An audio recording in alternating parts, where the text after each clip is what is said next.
안녕하세요. 은퇴부동산연구소의 노철호 소장입니다. 오늘은 부동산 전문가들을 제가 16년 동안 시장에서 계속 활동을 했기 때문에 노철호 소장이 보는 시각에서 좀 분류를 해드리려고 합니다. 그래서 분류를 해서 최근에 이 얘기를 하려고 하는 의도는 시장 분위기가 7월 말부터 급속도로 변화됐지 않았습니까? 그래서 최근에 827 대책도 쏟아지고 했는데 이렇게 부동산 시장이 좋아지는 형국에 그렇게 되면 온통 신문지상에서 부동산 광고도 쏟아지고 최근에 부동산 무료 광고, 무료 세미나, 무료 강의 이런 것들이 굉장히 많거든요. 그곳에서 우리가 옥석 가리기가 필요합니다. 그런 점에서 부동산 전문가들을 제 나름대로 분류를 해보도록 하겠습니다.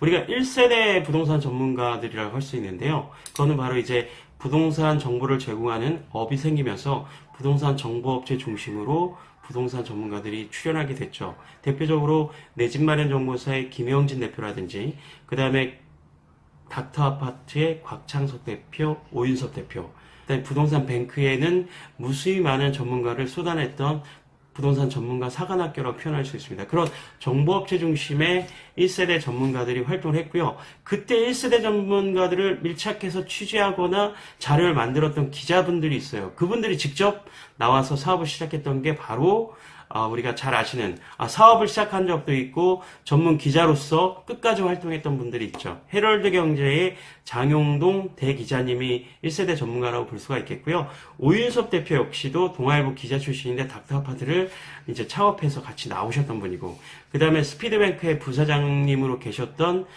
우리 잘 알죠. 지금은 국민은행에 계시지만 박원갑 기자분이 바로 이제 스피드뱅크 어떤 정보업체 전문가로서 활동을 하시다가 지금은 은행에서 매우 강력한 정보도 제공하면서 인지도가 상당히 높은 활동가로 전문 활동을 하고 계시죠.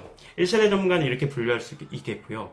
그 사이에 이제 2세대 전문가들이 있습니다. 그 1세대 전문가와 같이 활동을 하면서 조금씩 행동 반경을 넘고 지금은 어떻게 보면 훨씬 더 강력한 어떤 위치를 점하고 있죠. 대표적으로 우리 안명숙 소장이 스피드뱅크 출신인데 우리은행에서 활동을 하고 있고요. 그 다음에 114에 있었던 김기종 팀장이 지금 NH투자증권인가 가 있을 겁니다. 그 다음에 하명진 직방에 계신 우리 그 소장님 계시고요. 하명진 소장님 계시고, 그 다음에 우리 UNR 컨설팅의 박상환 대표가 있을 겁니다. 그 외에 대표적으로 많이 은행에서 활동해서 유명해지셨던 박원갑, 박합수 이런 은행 전문가, PB 전문가들이 있고, 그 다음에 우리 신한은행은 예전부터 있었던 고준석 팀장님, 이런 분들이 2세대 전문가죠. 그 다음에 그거 말고 이제 각종 연구소에서 계신 분들이 있습니다. 그 대표적으로 우리가 지금은 국회의원까지 하고 계시는 김연아 박사, 활동적으로 활동했던 2세대 부동산 전문가 그룹이라고 볼 수가 있겠습니다. 3세대 전문가로 넘어오면은 이제 직업군에서 쏟아지는 거예요. 잘 아시다시피 은행권에서 각종 PB라는 어떤 직업군이 생기면서 부동산 상담을 본격적으로 하는 팀들이 만들어집니다. 우리은행도 있고 신한은행도 있고 국민은행도 있고, 그 다음에 KB 하나은행에도 그런 전문가 그룹이 생기죠. 그러다가 최근에 그 전체적인 부동산 전문가 그룹 중에서 혜성같이 등장하시는 분들이 뭐냐면, 우리가 이제 부동산 정보를 습득하는 데 있어서 방송이 차지하는 어떤 범주가 상당히 높아졌습니다. 그래서 이런 매일경제TV, 한국경제TV, 그 다음에 아시아경제TV, 이데일리TV, 그리고 서울경제TV, 토마토TV, 알토마토TV 이런 경제TV에서 활동하시는 직업군들, 그런 전문가 그룹이 매우 영향력을 확대하고 있습니다. 지금 활동하고 있는 전문가 그룹이 이렇게 다양해요. 그런데 부동산 시장이 굉장히 연초에 이렇게 굉장히 달아오르다가 그 이후에 정부에서 엄청나게 많은 강력한 대책들을 쏟아내면서 부동산 시장이 확 죽었었거든요.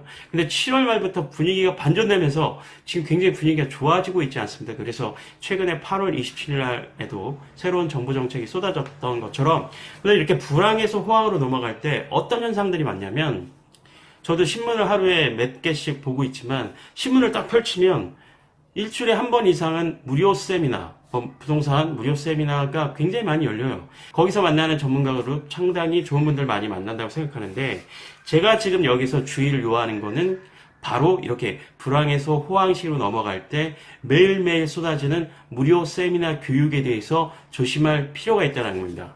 어느 경우에도 공짜가 없습니다. 무료 세미나가 왜 문제가 될까요? 순수하게 교육만 하면 문제가 될 것이 없습니다. 정보를 취득하고, 근데 무료 세미나를 위해서 굉장히 비싼 것을 대관하고, 많은 전문가에게 고가의 강의료를 지급하고, 무료 세미나를 열까요? 무료 세미나 형식이 이런 것 같아요. 아까 얘기했던 다양한 직업군에 있는 전문가 그룹들이 1부, 2부, 3부 뭐 이런 곳에서 출연하고, 그 이후에 반드시 따라붙는 것이 유망 투자 물건 추천이라는 겁니다. 유망 투자 물건 추천. 그렇다면 제가 볼 때는 무료 세미나의 목적은 강의를 하는 것이 목적이 아니라 아마도 적어도 유망 투자 물건을 추천해서 그 중에서 한두 명, 그 세미나에 참여하는 분들 중에 누군가는 그 물건을 사게 하는 것이 목적이 되지 않을까라는 점을 미루어 짐작할 수가 있는데요. 그런데 한 가지는 분명하죠. 무료 세미나에서 생각하고 있는 주안점은 물건을 추천하는 것이 주 목적이기 때문에 그 물건이 제대로 된 좋은 물건인지는 반드시 크로스 체킹을 해야 한다. 즉 크로스 체킹은 거기에서는 그 물건이 굉장히 좋다라고 추천을 할 겁니다. 그래서 한번 정보를 들어보시고, 두 번째, 그 물건은 대부분 주소가 있지 않겠습니까? 물건지에 대한 주소, 정보를 줄 겁니다. 그러면 그 물건지 주변에서 그 주변에 가보시면 어느 곳에 가시든 3년 이상 또는 10년 이상 오랫동안 일을 했던 공인중개사무소가 있을 겁니다. 그 공인중개사무소를 가서 제가 어느 세미나에 가서 강의를 들어봤더니 이 물건이 좋다라고 추천을 하는데 정말 괜찮습니까? 라고 크로스 체킹을 한 번 더 해볼 필요가 있다는 겁니다. 오늘은 여러분과 부동산 전문가를 분류해서 각종 최근의 트렌드를 좀 말씀드렸습니다. 그런데 다시 한번 유념하시기 바랍니다. 이렇게 무수히 많은 전문가 그룹에서 각종 세미나, 교육, 많은 것들을 진행하고 있습니다. 우리는 정보를 듣기 위해서 또는 감각을 배우기 위해서 그런 각종 세미나 참석하고 많은 정보를 습득하는 것까지는 매우 좋습니다. 투자를 하는 이런 적극성 매우 좋습니다. 그런데 그런 와중에 무료 세미나라는 것들은 한 번 더 조심할 필요가 있다. 왜냐? 무료 세미나의 목적 자체가 다르기 때문입니다. 그래서 무료 세미나를 할 때는 강의를 하시는 전문가들의 얘기는 귀 기울여 들으시되 혹여나 그곳에서 좋은 물건, 특급 물건, 최고의 물건이라고 추천을 한다고 물건 정보를 주셨을 때는 그곳에서 뭔가 결정을 하기보다는 다시 한번 그 물건지에 와서 오래된 공인중개사무소에 들어가서 그 물건이 정말 괜찮은 물건인지 또는 본인이 알고 있는 다른 전문가들에게 정말 이 물건이 투자하기 좋은 물건인지 이렇게 크로스 체킹을 해서 투자를 하신다면 훨씬 더 확실한 투자법을 확실한 물건에 투자할 수 있는 그런 기회를 얻을 수 있을 것이다. 이렇게 정리를 해드리겠습니다.